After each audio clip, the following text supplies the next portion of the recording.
selamat datang di kelas kita with yours truly, Kanita. So basically sekarang kita akan membahas tentang akhir penjajahan Jepang di Indonesia dan dampaknya hingga masa kini. Ayo. Jadi, Jepang mulai menjajah Indonesia pada tahun 1942, menggantikan Belanda yang dari dulu mulai menjajah Indonesia.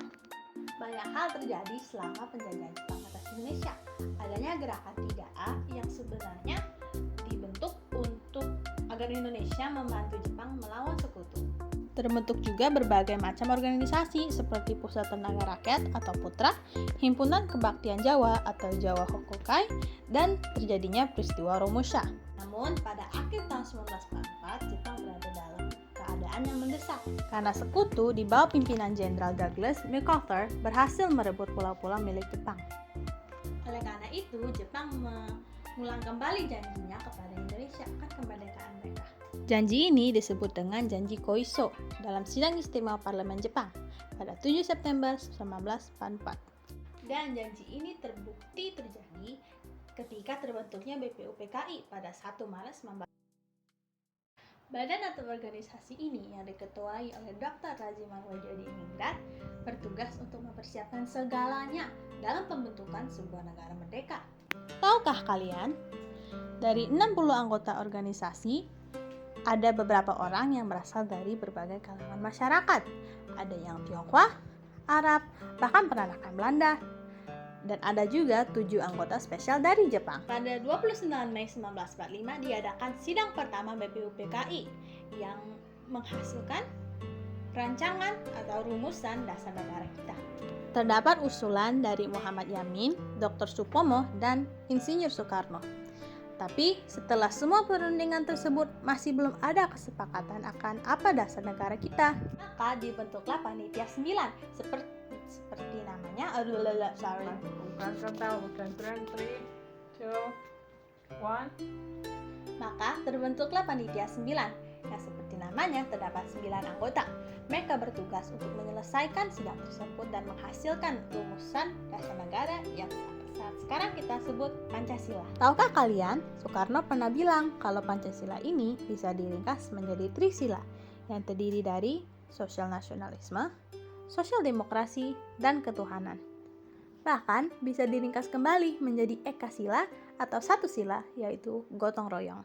Alhasil, Pancasila dimasukkan ke dalam Piagam Jakarta.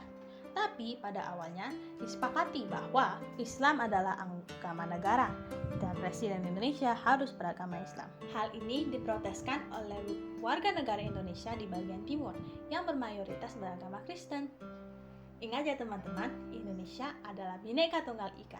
Walaupun kita berbeda-beda, tapi kita tetap satu. Dalam sidang kedua BPUPKI ditentukan bentuk dan batas wilayah negara dan juga membentuk 3 panitia dasar, yaitu Panitia Hukum, Panitia Masalah Ekonomi, dan Panitia Bela Negara. Setelah itu, BPUPKI telah menyelesaikan tugasnya dan pada 7 Agustus 1945 dibubarkan. Tapi guys, itu belum selesai loh. Pada 9 Agustus 1945, Marsekal Terauchi atau Big Boss-nya Jepang mengundang I.R. Soekarno, Muhammad Hatta, dan Dr. Rajiman Wadjodiningrat buat memberikan tanggal kemerdekaan Indonesia. Dan ditentukan oleh Jepang tanggalnya, yaitu 24 Agustus 1945. Kembalinya ketiga tokoh itu ke Indonesia, mereka mendengarkan informasi bahwa Jepang telah menyerah karena sekutu mengebom kota Hiroshima dan Nagasaki. Tahukah kalian kenapa kota Hiroshima atau Nagasaki yang dibom oleh sekutu? Karena pada zaman itu, 2 kota tersebut adalah wadah pembuatan senjata militer Jepang. Makanya sekutu ngebom kota itu biar Jepangnya kalah. Jadi setelah mendengar kabar tersebut, pemuda-pemudi negara kita mendatangi dan memujuk ketiga tokoh tersebut untuk segera memproklamasikan kemerdekaan Indonesia. Nah, setelah mendengar detik-detik akhir penjajahan Jepang di atas Indonesia, sekarang kita akan membahas efeknya sampai zaman sekarang. Kalian pernah dengar kan adanya RT RW? Nah, sistem itu diterapkan duluan di Jepang, namanya Tonarigumi.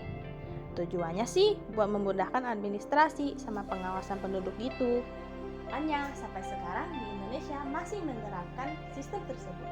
Saat itu juga bahasa Indonesia mulai berkembang. Bahasa Indonesia digunakan dalam sehari-hari dan mulai muncul karya-karya sastra dalam bahasa Indonesia. Di bidang kesenian juga mengalami perkembangan. Contohnya muncul pelukis-pelukis seperti Basuki Abdullah dan Kartono Yudokusumo.